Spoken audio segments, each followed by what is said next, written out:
하나님의 말씀을 읽겠습니다. 오늘 주신 하나님의 말씀 신약성경 에베소서 6장 10절에서 17절까지의 말씀입니다. 계시의 말씀을 읽을 때 하나님의 음성을 들으시기 바랍니다. 끝으로 너희가 주 안에서와 그 힘의 능력으로 강건하여지고 마귀의 관계를 능히 대적하기 위하여 하나님의 전신갑주를 입으라.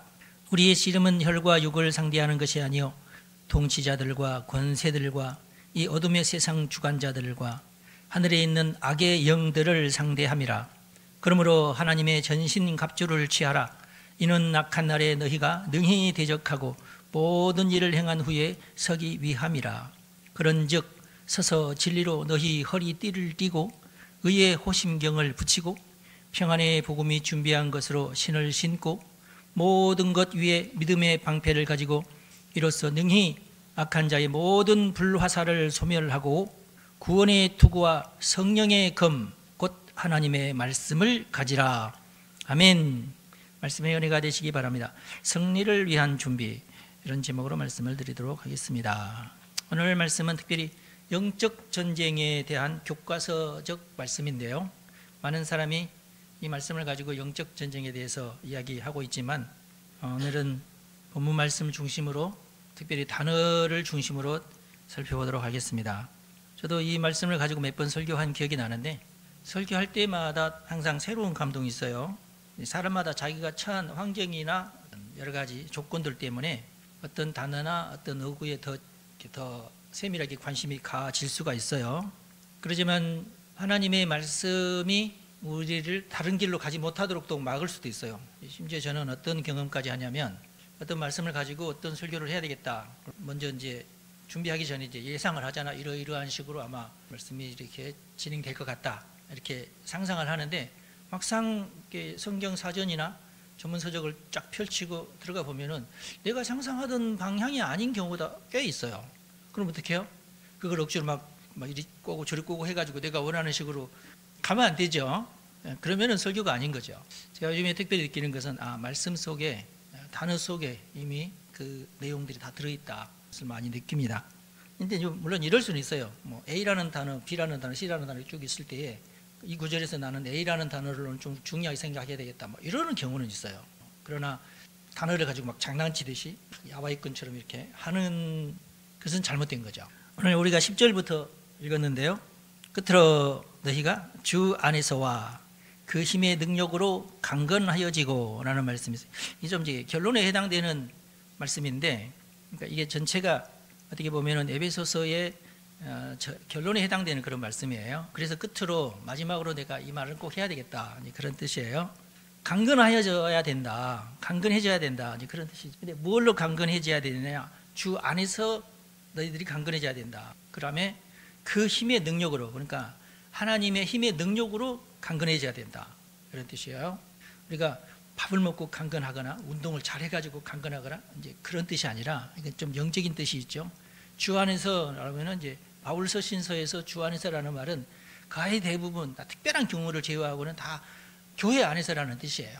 그래서 다른 성경이나 사복음서나 거기에서는 주로 주 안에서라는 말이 안 써 있긴 하지만, 바울 성경에서는 주 안에서라는 말이 굉장히 많이 사용이 되는데, 바울 성경에서만큼은 이 주 안에서라는 말을 교회 안에서라고 해석을 해야 제대로 된 해석이 됩니다. 그래서 어디서 그 힘을 공급받느냐? 주님 안에서, 교회 안에서 그 힘을 공급받는다. 그 힘은 뭐냐? 그 힘의 능력, 그것은, 그 힘은 하나님의 힘을 말해요. 하나님이 우리에게 공급해 주시는 힘을 말해요. 교회 잘 다니면은 내가 가지고 있는 본래의 능력이 막 더 활성화되는구나, 그렇게 생각하면 안 되고, 교회를 오고 가고 하면서 내가 하나님의 말씀을 잘 듣고 교회에서 하라고 하는 기도도 잘 하고 그러면은 하나님이 내게 힘을 불어넣어 주신다, 그런 뜻이에요. 그런 것을 통해서. 그래서 내가 이런 것이 부족하구나, 나는 안 되겠어, 나는 좀 부족해, 그러면 안 돼요. 하나님 나를 도와주십시오. 그 순간 기도를 해야죠. 하나님, 나는 이러이러한 것이 부족합니다. 그러니 하나님 저를 도와주십시오. 저에게 능력을 주십시오. 그럼 오케이, 그럼 내가 너에게 능력을 주겠다. 구하는 자에게 주십니다. 구하지도 않는데 쟤는 내가 줘봤자 그걸 사용할 만한 어떤 준비도 안 돼 있구나. 그런데 간절히 구하면 제가 저것이 필요한 것을 확실하게 제가 알고 있구나. 그러면서 그럼 내가 줘야지. 그러면은 이건 하나님이 내게 주셨구나. 그렇게 깨닫고 힘이 나는 거예요. 예. 힘만 나서는 또 안 되죠. 뭔가를 찾아야 해도. 찾으라 그러면 찾아질 것이다.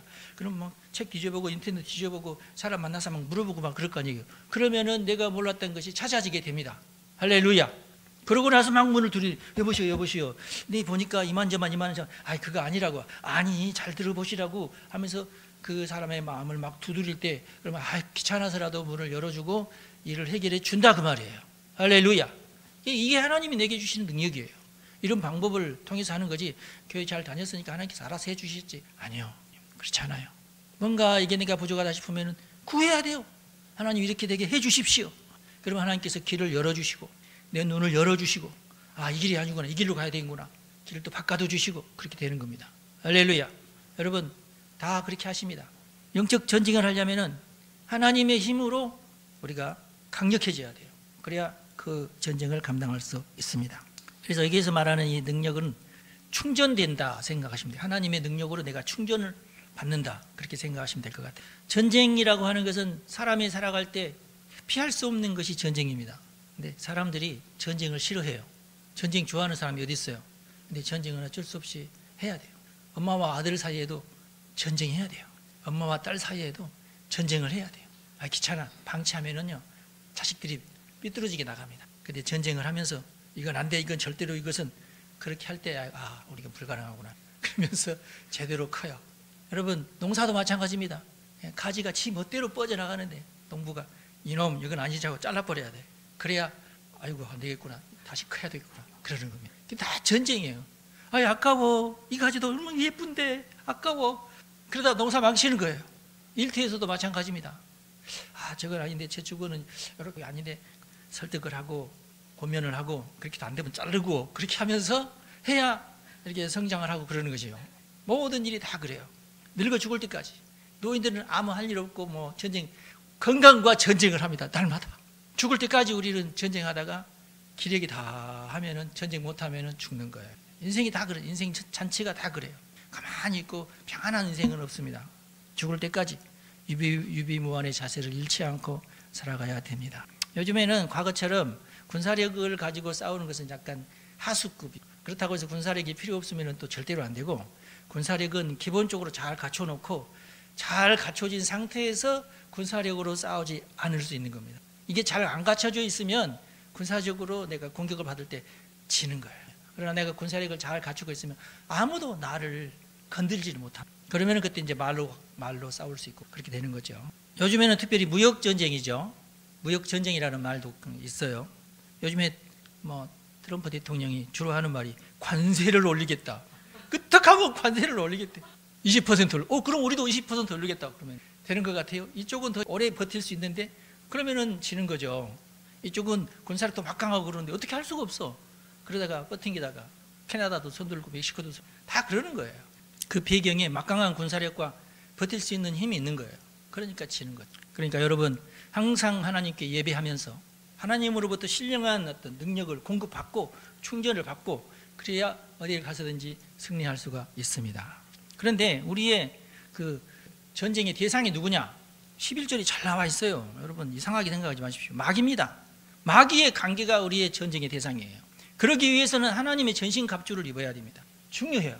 마귀를 대적하기 위해서는 하나님의 전신갑주를 입어야 됩니다. 마귀의 특징을 보면은 다른 곳에 보면은 마귀가 우는 사자처럼 우는 사자가 나는 이길 수 없어 하면서 우는 게 아니라 여기서 운다는 얘기는 그르릉거리란데 으르릉 하고 위협한다는 마귀가 위협한다. 쥐는 호랑이가 으르릉 하면은 아예 그냥 얼어붙어 버려 그냥 꼼짝도 못하고 덜덜덜덜. 자 나는 움직여서 도망가고 싶은데 발이 안 움직여져. 그게 그 정도로 이게 저음으로 으르릉 하는 소리가 있으면은 모든 동물들이 그 앞에서 꼼짝을 못합니다. 이처럼 마귀도 여러분들이 뭔가를 하려고 할 때 이게 소리 소문 없이 이런 소문 저런 소문 하면서 으르릉 하면서 우리를 위협해요. 그때 얼면 안 됩니다. 그러지 마라. 그러면서 틈을 보이면은 바로 어흥하면서 잡아먹죠. 마귀의 수법입니다. 마귀는 항상 비슷한 짓을 해요. 사람의 약점을 잘 알고 있습니다. 그래서 내가 무엇 때문에 움츠러드는지, 근데 모든 사람이 공통적으로 움츠러드는 것이 뭐가 있냐면 첫 번째, 식구 문제가 걸리면은 움츠러들어요. 누군가 내 식구를 공격하겠다 싶으면은 뭔가를 하려다가도 자중해야지. 눈치를 봐야 되겠다. 식구 문제가 그래요. 엄마들 힘내시기 바랍니다. 내 새끼 그러면은 아유 뭔가를 해야 되는데 이렇게 되는 거예요. 움츠러들어요. 그다음에 두 번째로 경제적인 문제 앞에서는 다 움츠러듭니다. 목구멍이 포도청이라고. 조금이라도 경제적으로 나에게 손해가 되겠다 싶으면 일단 뭔가를 하려다가 움츠러들어요. 마귀가 이걸 잘 알아요. 사람은 관계에 약합니다. 왕따 당하는 것을 무서워해요. 왕따 당하게 되면 내가 얼마나 비참해질까. 이건 아니지. 해야 될 말도 못하고 하고 싶은 행동도 못해요. 관계 때문에. 사람이 그래요. 나는 아닌데 그러지 마세요. 다 그래요. 그 다음에 사람은 비판에 약합니다. 다른 사람들로부터 내가 비판받으면 굉장히 움츠러들어요. 할 일을 못합니다. 할 말을 못하고. 근데 이제 요즘에는 나쁜 사람 프레임이라는 게 있어요. 하여튼 뭐 미디어를 통해서든지 소문을 통해서든지 나쁜 사람 프레임이 있어요. 그러면은 일단 그게 저렇게 하면 나쁜데 그러면 안 하려고, 그 짓을 안 하려고 발버둥을 칩니다. 몇 년 전에 마스크 안 쓰면 하면 텔레비전으로 기자가 가가지고 마스크 안 쓰고 다니는 사람 치면서 왜 마스크 안 씁니까? 그럼 왜 그러는 거야? 막 이런 거 나오잖아요. 그러면 사람들이 나도 마스크 안 쓰고 가면 사람들이 나를 미친 사람 취급하겠다. 다 마스크 써. 그런 시절도 있었잖아요. 마스크 안 쓰는 사람은 나쁜 사람 이렇게 딱 정해져 버려. 그러면은 내가 비판받을까봐, 손가락질 당할까봐 그걸 무서워해요. 사람 그렇게 돼 있어요. 그리고 사람들은 선동에 약합니다. 많은 사람들이 외치면 일단 나도 무슨 뜻인지 모르지만 일단 같이 외쳐봐. 눈치를 보면서. 사람이 원래 그래요. 다 선동에 약해요. 대다수 사람들이 그렇게 행동하면은 다 나도 그렇게 하려고 해야 돼요. 왜냐? 저 많은 사람들이 적이 될 수는 없다. 이렇게 생각하는. 마지막으로 사람들은요, 유혹에 약합니다. 어딜 갔는데 물건이 이거 정말 오늘 쌉니다. 이거 오늘 몇 개 안 남았어요. 그러면 안 사도 되는데 괜히 사고 싶어. 괜히 안 사면 손해 날 것 같아. 저거 반값이래, 반값. 덤벼들어요. 일단 담스럽게 보이면은 일단 사고 봐. 너도 나도 사면은 나도 사야 돼. 막. 그러다가 집값 이렇게 막 올려놨잖아요. 이거 어떡할 거야, 이거. 올려놓은 집값 어떡할 거야, 이거. 그냥 난 내리고 싶어. 내릴 수 있어요? 못 내려. 망해야 내려. 망하면서 내려가는 거야. 지금 얼마나 많은 사람들이 지금 덫에 다 걸려 있냐고. 그 유혹에 우리가 빠져가지고 그래. 누구 잘못도 아니야, 이거. 근데 뭐 사실은 맨 마지막 계약한 사람만 손이잖아. 맨 마지막에 팔고 간 사람들, 살았다. 이렇게 되는 거고. 국민 전체가 그런 것은 아니고, 맨 마지막에 산 사람만. 마귀가 사람의 심리를 잘 알기 때문에 이런 약점을 노립니다. 그래서 이런 6가지 문제에 내가 딱 직면했다. 주여 어떻게 할까요? 섣불리 생각하지 말고, 섣불리 판단하지 말고, 섣불리 행동하지 말고, 정보 수집에 들어가요. 정확한 진리가 뭔지 마음 가는 대로 하지 말고 하나님의 말씀을 떠올려야 됩니다. 하나님은 뭐라고 하실까? 관련 성구가 무엇인지. 여러분의 앞에 있는 사람들은 여러분의 적이 아닙니다. 마귀가 적이에요. 마귀가 노리는 것이 이 6가지고. 그러니까 내 바로 앞에 있는 사람의 어떤 태도나 행동 이런 걸 가지고 내가 이렇게 쉽게 내 마음이 흔들리거나 뭐 그러면 안 돼요. 많은 사람들이 모여있다고 해서 그거 가지고 내가 뭐 저 사람들 안 따라하면 안 돼 이렇게 생각하면 안 돼요. 중요한 것은 하나님께서 뭐라고 하셨나, 그게 제일 중요합니다. 내 옆에 있는 사람들도 괜히 그냥 하는 소리가 있고, 뭔가 나를 속이려고 하는 사람이 있고, 나에게 어떤 도움을 청하면서 그렇게 하는 수도 있고, 여러 가지 다 방법이 있어요. 그 사람이 하는 말이나 행동을 보고 쉽게 내가 흔들려서도 안 되고, 어떻게 할까? 주여 하면서 하나님을 먼저 찾는 것이 제일. 우리의 씨름은, 여기 보니까 우리의 씨름은 혈과 육을 상대하는 것이 아니다. 지금 내 앞에 있는 사람을 상대하는 것이 아니다, 그런 뜻이에요. 우리의 씨름은 야곱의 씨름이에요. 영적인 씨름입니다. 먼저 영적인 상대가 누구인지, 그 사람을 통해서 마귀가 나에게 하려고 하는 게 뭔지, 이걸 내가 깨달아야 돼요. 내 씨름 상대는 마귀다. 내 주변에 있는 거래처 일하는 동료들이 내 싸움의 대상이 아니다. 근데 이제 이런 낌새는 있어요. 너무 친절하게 다가오면 좀 이상하잖아. 제 경험은 그런 것 같아요. 괜히 뭐 인사를 너무 정중하게 한다든지 너무 웃으면서 다가오면은 조금 경계해야 된다. 그 전에는 이 사람이 나를 좀 알아봐주는 사람이구나, 넘어갑니다. 근데 어떤 사람은 뭐 나한테 좀 화난 음성으로 다가오고, 억울한 말로 다가오고 그러면 저 사람도 뭔가 문제가 있구나. 나 때문에 그러면 저 사람이 뭔가 좀 손해 날 일이 있나? 이렇게 하면서 그 이유에 대해서 그냥 그 사람이 웃음이나 어떤 뭐 좋지 않는 표정을 가지고 내가 흔들리면 안 돼요. 왜 그럴까 하고 잘 모르면 빨리 친구들, 같은 동료 업계들의 사정 쫙 보면서 요즘에는 이런 식으로 이런 일이 있구나, 요즘에는 이런 식으로 변했구나. 자꾸 변합니다. 내가 볼 때 옛날에는 이렇게 빨리빨리 안 변했는데 요즘은 1년만 지나도 금방금방 변해요. 준비해야 될 소리도 다 다르고 막 법령이 자꾸 막. 그래서 내가 그런 거 잘 모를 때가 있거든요. 그러면 빨리빨리 공부를 해가지고 이럴 때는 어떻게 해야 제일 좋을지 하나님께 기도하고 하나님의 어떤 지혜를 구하고 주변 사람들은 어떻게 대처하고 있는지 보면 다 그런 예들이 또 다 있어요. 그럼 그 사람들의 어떤 도움도 받고 그러면서 위기를 극복하는 것이 지혜가 될 것입니다. 지금 당장 내 눈앞에 보이고 나한테 웃거나 나한테 화내는 사람이 나의 적이 아니다. 분명히 그 사람도 그렇게 하는 어떤 이유가 분명히 있다.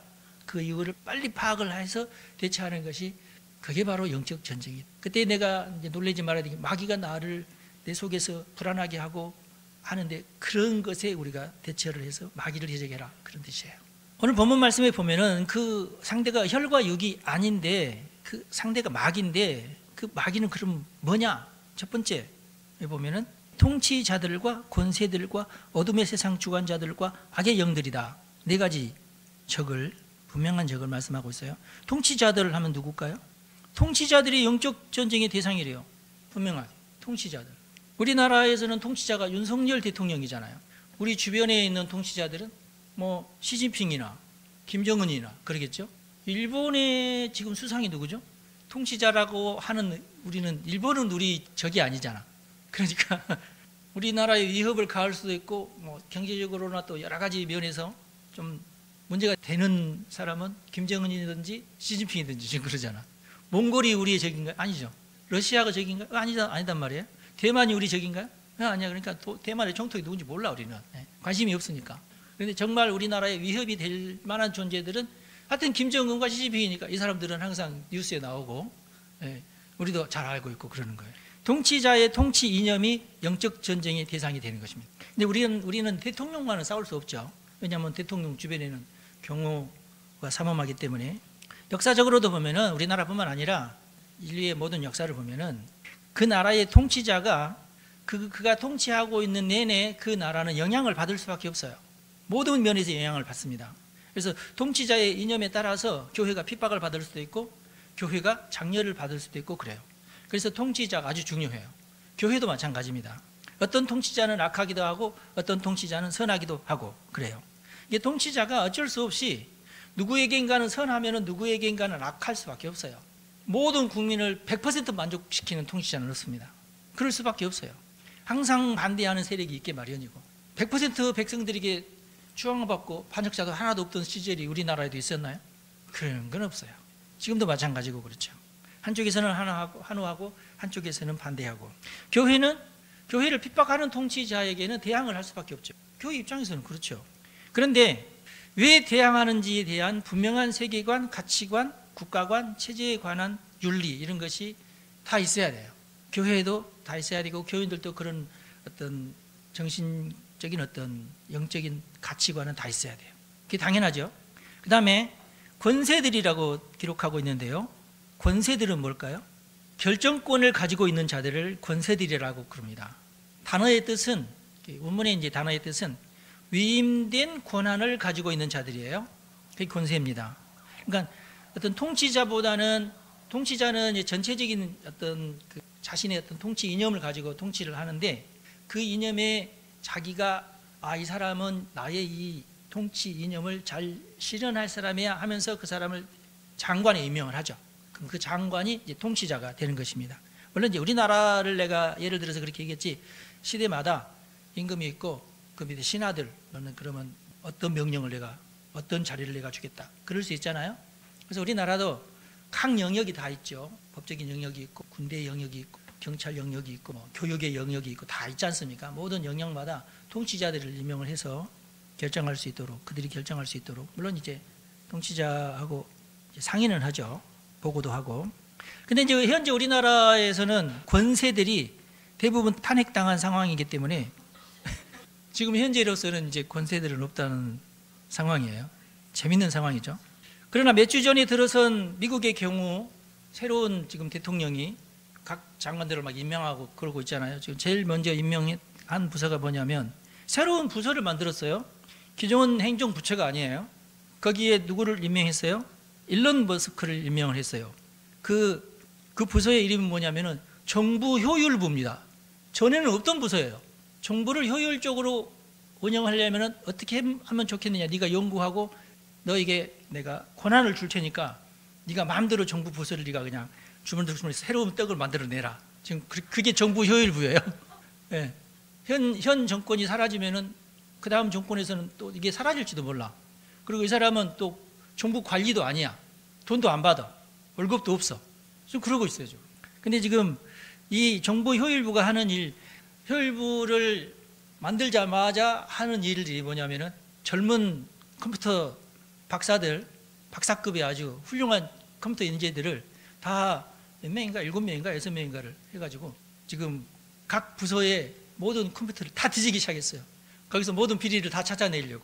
그래서 지금 현재 USAID라고 그 미 국무부에 속해 있는 부서인데, 이 부서는 주로 뭔 일을 하냐면 전 세계에 있는 우리의 미국의 도움이 필요한 사람들에게 원조를 해주는 부서예요.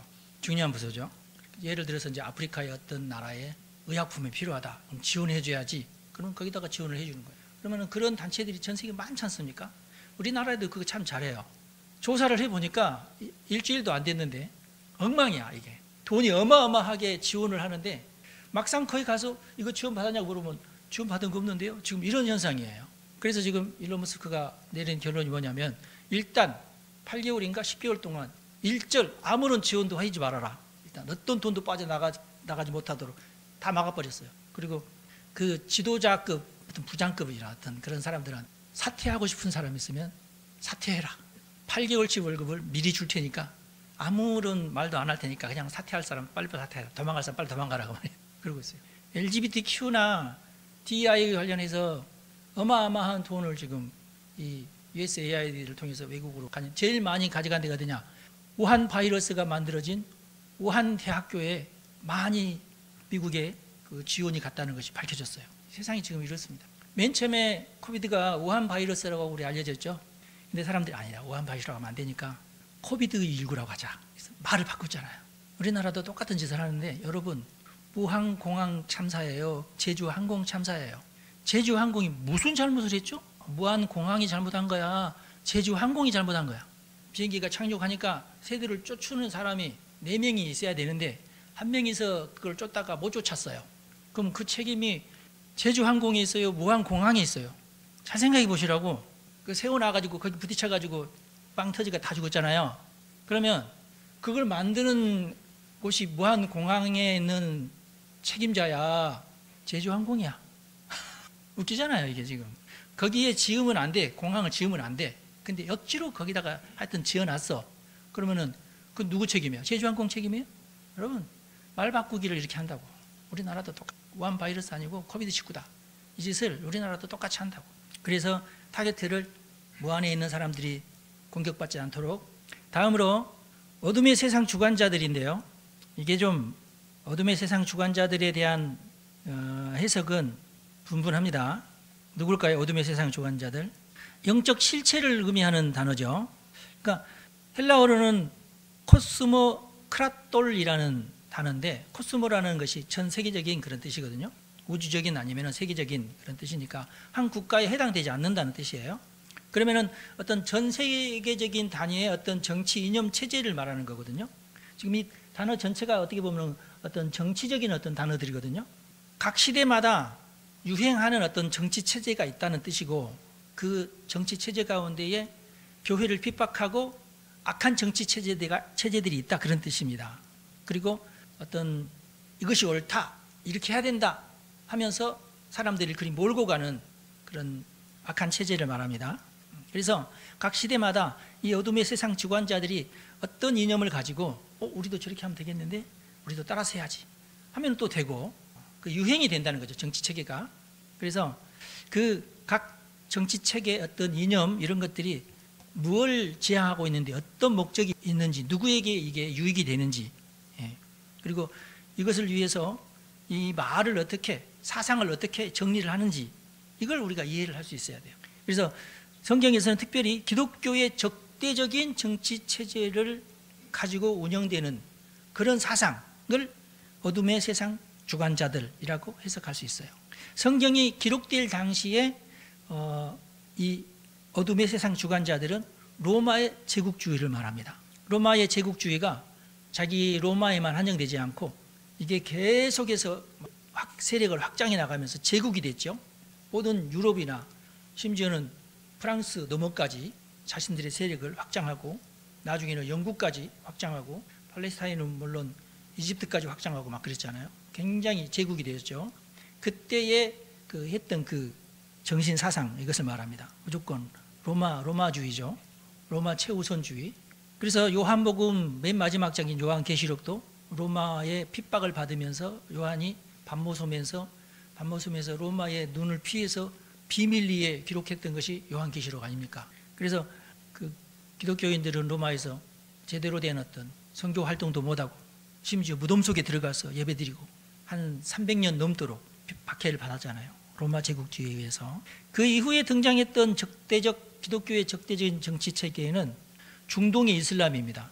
십자군 전쟁을 이슈로 해서 어마어마하게 오랜 기간 동안 교회와 대치를 하면서 전쟁을 했죠. 그 다음에 나타난 교회를 핍박하는 정치 체계에는 공산주의입니다. 소련이 중심이 돼가지고 소련 인근 국가들, 소련 연방이라고 그러죠. 그때는 중국까지 그리고 이제 북한까지 그 연방이 다 해가지고 냉전 시대가 이제 종식이 되면서 이게 공산주의는 사라졌지만은 그것 때문에 우리나라도 전쟁까지 치르고 뭐 그랬으니까 베트남전도 거기에 일환이고 어마어마한 전쟁이 있었잖아요.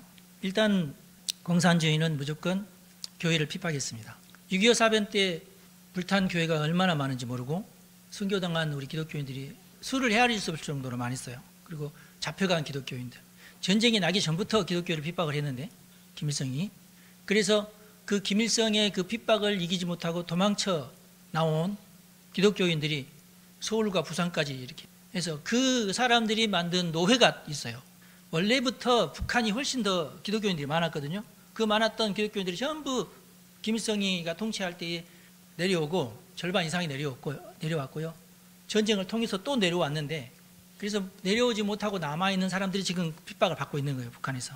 그 다음에 나타난 것이 이제 신공산주의인데 이 신공산주의는 어떻게 보면 전쟁하는 방법을 바꿨어요. 총과 칼로 전쟁하지 않고 이념으로만 전쟁을 하면서 각 나라의 행정부를 장악하는 쪽으로 발달한 게 신공산주의입니다.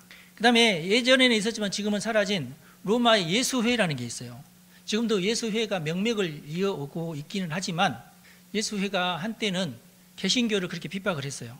유럽에서 로마 가톨릭이 이제 점점 세가 줄어들고 종교개혁을 통해서 수많은 나라들이 개혁교회로 개신교로 이렇게 변모하니까 이것을 막자 하면서 비밀 결사를 만들어서 교회를 공격하고 그 나라의 체제를 캐톨릭화 시키려고 애쓴 그 신부들이 그렇게 많았어요. 이 사람들은 비밀 공작까지 하고 암살까지 하고 막 그게 이제 예수회인데 지금은 이제 활발하지 못하고 하여튼 죽지는 않았어요. 예수회가 사라지지는 않고 지금 현재 그 로마 교황청에서 제일 그 뒤에서 숨어가지고 로마 교황을 움직이는 회는 예수회입니다. 지금도. 근데 전 세계적으로는 예수회가 그렇게 활발하진 않아요. 그리고 정치에 그렇게 침입을 해가지고 정치인을 움직이는데 힘을 많이 써요. 과거부터 그랬고 우리나라에도 예수회 때문에 생긴 사건들이 많아요. 정치 체계를 말씀하다 보니까 소개를 하는 거 이런 것도 있다. 지금도. 요즘 이제 새롭게 등장한 이제 정치 체계가 중공입니다. 중국 공산당. 옛날의 공산주의가 아니에요. 중국 공산당이 특별하게 다른 기존의 공산당과 다른 어떤 짓을 하고 있어요. 이런 것들이 어떻게 보면 어둠의 세상 주관자들인데요. 지금 현재로서는 제일 크게 문제되는 것, 우리나라에도 계속 위협이 되고 있는 세력이 중공입니다. 중공은 그 전까지는 이런저런 어떤 개혁운동을 하고 결국에는 문화혁명까지 하고 그랬지만 다 망해가지고 세상에서 제일 가난한 나라가 돼버렸어요. 그래서 안 되겠다. 우리가 이래서는 안 된다. 우리도 자유주의 시장 경제만큼은 받아들여야 된다. 그래서 경제만큼은 시장 경제로, 그렇지만 정치는 공산당 일당 독재로 이렇게 나가자. 이렇게 해서 만들어진 게 중공입니다. 절대 자기들은 중공이라 말 안 써. 저만 그렇게 쓰는데 중국에서 만들어낸 공산당. 그래서 중공이에요. 이건 신공산주의하고도 틀려요. 절대 이 중공에서는 신공산주의 안 받아들입니다. 여러분 중국에 LGBT 있다고 들어봤어요? 없어요. 그런 거 없어요. 예. 중공이라는 어떤 굉장히 그러니까 한 20, 30년 됐나? 짧아요. 신공산주의보다도 훨씬 더 최근에 나타난 이들이 지금 했던 일 중에 지금 다 망해가고 있지만 1대1로라는 정책이 있어요. 그러니까 이 암세포처럼 이 공산당 정책을 자기 나라에서만 이게 하는 게 아니라 다른 나라에까지도 이걸 이제 전파를 하는 거예요. 그 나라하고 이제 손을 맞잡고 주로 이제 좀 경제 개발이 잘 안 된 나라들, 중국이 돈 줄 테니까 그러면 너네들 우리 그냥 빌려줄게, 싸게 빌려줄게, 빚년 후에 갚아 이러면서 접근했던 나라들이 굉장히 많거든요. 우리나라는 그런 식으로나 못하고 우리는 왜냐하면 저개발 국가가 아니니까 되게 보면은 그런 나라들이 가가지고 우리가 항만 지어줄게, 우리가 고속도로 놔줄게, 여기다가 항구를 지으면 우리나라하고 이렇게 무역을 하면서 이 나라 물자를 우리가 빼갈 수 있겠는데 그러면 무조건 가서 우리가 항구 지어줄게 이러는 거예요. 아니, 우리 갚을 돈이 없는데 괜찮아 100년 동안 갚으면 돼 이렇게 하면서 지어놨는데 갚지도 못하고 그 나라 물자 빼가지도 못하고 그래서 부동산이 망해버렸어요. 지금 그게 중국입니다. 이게 뭐 유튜브 보면 맨날 나오는 게 그런 얘기죠. 중국에 뭐 30억 명이 살 수 있는 아파트를 지어놨다 그러는데 사실 뭐 다 까보면 종이 아파트고 막 이러잖아요. 지금 현재 중국 인구가 17억인데 그 17억이 다 들어가서 살아도 절반이 남는 아파트를 지금 지어놨어요. 그 많은 돈이 어디서 나왔을까요? 한 10년 전인가 모세가 나한테 와가지고 누구한테 들었는가, 아빠 세상에 중국에는 이건희 회장보다도 더 부자인 사람이 5천만 명이나 있대요. 그래? 그 사람들은 어떻게 해서 돈을 벌었대? 부동산. 중국은 무조건 부동산은 다 나라 거거든요. 그러면은 공산당이 그걸 다 해먹어요. 공산당이 여기 아파트 지으면 좋겠는데 생각하면은 공산당이 직접 할 수 없으니까 동생이나 이름으로 계약을 맺어요. 네가 이거 사라, 땅 사라. 그러면은 사는 게 아니야. 100년 동안 임대를 하는 거예요. 무조건 100년입니다. 내 죽을 때까지 안 갚아도 돼. 이자만 내면 돼. 그러고 나서 이제 땅을 샀으니까 회사도 또 만들어. 건설 회사도 또 만들어. 그렇게 가지고 건설을 하겠다고 그래. 그러면은 돈 줄게 건설해라 그래요. 그러면은 그런 허가가 다 나오면은 무조건 중국 그 은행에서는 돈을 무조건 줘요. 그 돈으로 일단 세우는 거야. 그리고 이 분양을 하면은 그 돈이 다 나와요. 땅 짓고 헤엄치기야. 돈이 있을 필요도 없어. 예. 그리고 이렇게 빼먹고 저렇게 빼먹고 나중에 봤더니 면단이 어떤 면석인가 그러는데 그 사람 집에 들어갔더니 금괴가 어마어마해. 여러분 그런 사람이 5천만 명이라니까요. 중국에. 그러니 제대로 된 공사가 어디 있겠으며 결국 거기에 나도 분양하겠다고 이렇게 하고 그 분양권을 산 사람들만 지금 다 망했고요. 그렇게 해서 망한 사람들이 지금 유튜브 들어가 보면은 그 사람들이 전부 땅을 치면서 나가 어떻게 사냐고 그런 게 많잖아요. 지금 수많은 사람들의 그 미래 몇십 년 동안의 그 모든 그 돈을 이자까지 다 해서 지금 물어줘야 돼요. 나라는 망했고 아파트는 아직 지어지지도 않았는데 그래서 그 돈을 가지고 해외로 도망가는 사람이 그렇게 많아요. 그 사람들이 한국으로 오고 싶어 하고 호주로 가고 싶어 하고 미국으로 가고 싶어 하고 그러는 거예요. 여러분 비행기 값이 없는 사람이 어떻게 중국을 빠져나오냐고요. 그런데 지금 현재 우리나라에 지금 이 중국형 공산주의를 전쟁 하나도 하지 않고 우리나라에 실현시키려는 자들이 많습니다. 유럽도 어떻게 보면은 이슬람 전위 세력들이 유럽을 지금 갉아먹고 있거든요. 오늘 제가 이 점을 강조하는 이유는 우리가 왜 중국식 공산주의를 경계해야 되는지를 잘 알고 있어야 되기 때문에 그렇습니다. 저도 이렇게 깨닫게 된 것이 얼마 안 돼요. 경계는 하고 있었습니다만은 이걸 연구하는 사람들이 많지 않아서 그래요. 우리 장신대 김철원 교수가 그것을 다 밝혀냈어요. 그리고 지금 일론 머스크가 하고 있는 일 있잖아요. 이런 것들을 통해서도 지금 다 지금 드러나고 있어요. 우리나라 언론에서 아무도 이걸 얘기하지 않아요. 총소리 없는 전쟁을 치르고 있습니다. 이 전쟁에서 우리 한국 기독교가 나라를 지켜야 돼요. 다행히 깨어나는 사람들이 많아가지고 계몽령 덕분에 깨어나는 사람들이 많아가지고 가만히 보니까 별로 할 일 없는 어르신들하고 취직 안 한 20, 30대 청년들이 다 길거리 가가지고 외치고 있어요. 제가 놀랐어요. 유튜브에 그 젊은 사람들이 외치는 것을 제가 읽었더니 얼마나 똑똑한지 몰라요. 깨우친 지 불과 한 달밖에 안 됐잖아. 그리고 이 공부들을 어디서 했는지 정말 우리나라 청년이 똑똑해요. 계몽령으로 깨어난 지 한 달밖에 안 됐는데 저보다 더 많이 알더라고. 할렐루야. 예. 야, 우리나라 청년들 진짜 똑똑해요. 금방 깨달아요. 감사하죠? 마지막으로 여기 하늘에 있는 악의 영들이 누굴까요? 하늘에 있어요. 악한 영들. 그러니까 이 땅에 있지 않다 그 말이에요. 이것은 모든 사람의 마음 속에 악한 생각을 집어넣어주는 악한 영들을 말합니다. 그 졸개들은 귀신들이고요. 이 악한 영이 내 생각 속에, 내 악한 생각 속에 부추기면서 분탕질을 합니다. 그래서 이때 우리가 정신 바짝 차리지 않으면은 다 넘어가요. 죽고 싶은 사람한테 너 죽어, 너는 죽어야 마땅해. 이 짓을 하는 자들이 바로 이 악한 영들이에요. 너 이번에 손해났지? 세상이 지금 네 편이 아니야. 이번에 네 생은 니는 망했어. 이번 생은 망한 거야. 그럼 맞아, 나도 그런 것 같아. 이런 생각을 집어넣어주는 악한 영. 예. 근데 이런 생각을 또 부추겨주는 게 또 내가 볼 때는 우리나라 미디어예요. 한국은 헬조선이다. 헬조선은 북한이지. 남한이 왜 헬조선이에요? 그렇잖아요. 그런데 이번 생은 망했고 네가 잘못 태어나서 너는 헬조선에 태어난 게 잘못이야. 너는 금수저로 태어나지 못한 거야. 이번 생은 너는 망한 거야. 이런 생각을 막 집어넣어 주니까 그런가 봐. 나는 우리나라에서는 아닌 것 같아. 내가 어떻게 애를 낳아. 이게 다 이 악한 영이 우리에게 그런 것을 심어 넣어주는 거예요. 그 영혼을 병들게 만듭니다. 그 영혼이 병들면 정신이 병들고, 그래서 나쁜 생각이나 나쁜 말만 귀에 쏙쏙 들어오고, 내가 화나고 다 쳐부셔야 돼, 다 갈아엎어야 돼, 이런 생각만 가득하게 만들고 열심히 일해야지, 이런 생각은 하나도 없고. 그러므로 여러분 정신 바짝 차려서 진리의 말씀인 하나님의 말씀으로 대적해야 됩니다. 그러기 위해서 성경을 공부하고 기도하고 경건생활에 힘써야 되는 거예요. 그러면서 우리가 깨어나는 거예요. 이게 일밖에 없어요. 옛날에 그랬듯이 우리가 그 조선 왕조에서 벗어났듯이 그 벗어나게 했던 가장 중요한 핵심적인 것이 뭐예요? 기독교예요. 그러므로 하나님의 전신갑주를 취해라. 진리로 허리띠를 띄어라. 의의 호심경을 붙여라. 여기 이제 14절에 나오는 진리는 사실 그 원문에는 진실이라고 돼요. 진실.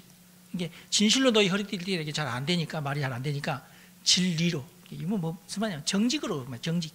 거짓말 하지 말고 정직하게 있는 사실 그대로 그걸로 너희 허리띠를 띄어라. 여기 의에는 정의의 흉갑을 입어라. 정의. 네가 정의로워야 된다. 하나님의 공정, 그게 너를 지킨다. 네 가슴 속에 하나님의 정의가 네 속에 있어야 된다. 그 다음에 15절에는 평안의 복음을 준비해라. 평안의 복음이 준비한 것으로 신을 신어라. 복음의 신을 신고 전도해라, 그 말이죠. 그 다음에 모든 것 위에 믿음의 방패를 가지고, 이게 이제 전신갑주의 이제 하나죠. 그 다음에 마지막으로는 구원의 투구를 써라. 네가 구원받았다고 하는 확신. 그러면서 손에는 성령의 금을 쥐어라. 이 성령의 금이 뭐냐? 하나님의 말씀이다, 그런 뜻이에요. 하나님의 말씀으로 막 사람들 막 찔러라, 이게 아니고, 검은 공격용도 되지만은 방어용도 되는 거예요. 방패만 방해하는 게 아니라 저쪽에서 논리적으로 치고 들어올 때에 어떤 이상한 이념으로 치고 들어올 때에 막아라, 이거야. 칼로 막아내라, 그 말이에요. 저쪽에서 악한 이론으로 쳐들어올 때 너는 선한 이론으로 막아라, 그런 뜻이에요.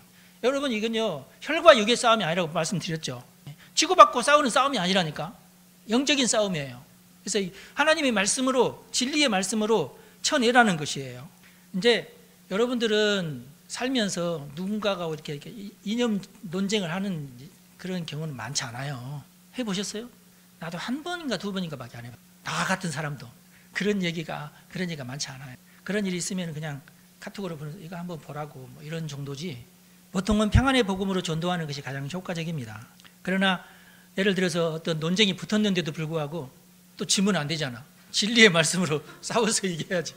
논쟁이 붙은 일은 거의 없지만 우리의 싸움 상대는 사람이 아니라 악한 영이라 여러분이 승리하셔야 되고, 계몽령이 됐듯이 우리가 온 똑똑한 우리 한국 사람들이 전부 여기서 깨어나가지고 그렇게 되면 우리는 승리하게 될 줄로 믿습니다. 기도하겠습니다.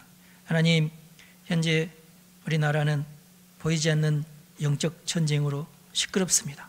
아버지, 더 많은 국민들이 이번에 계엄령이 아니라 계몽령이 되게 하시고, 이런 체제 전쟁에서 벗어나 진정한 자유 대한민국의 가치를 깨우치게 하여 주옵소서. 복음의 능력으로, 하나님 말씀의 능력으로 우리가 깨우치게 하여 주옵소서. 우리 성도들을 축복합니다. 각자의 삶의 자리에서 영적으로 깨어서 기도하고 말씀으로 무장하고 현 시대를 바로 보는 영안을 열어 주옵소서. 우리의 기도가 하늘에 상달되고 하나님의 도우심을 끌어당기는 기도가 되게 하옵소서. 우리 주 예수님의 이름으로 기도합니다. 아멘. 여러분 축복합니다.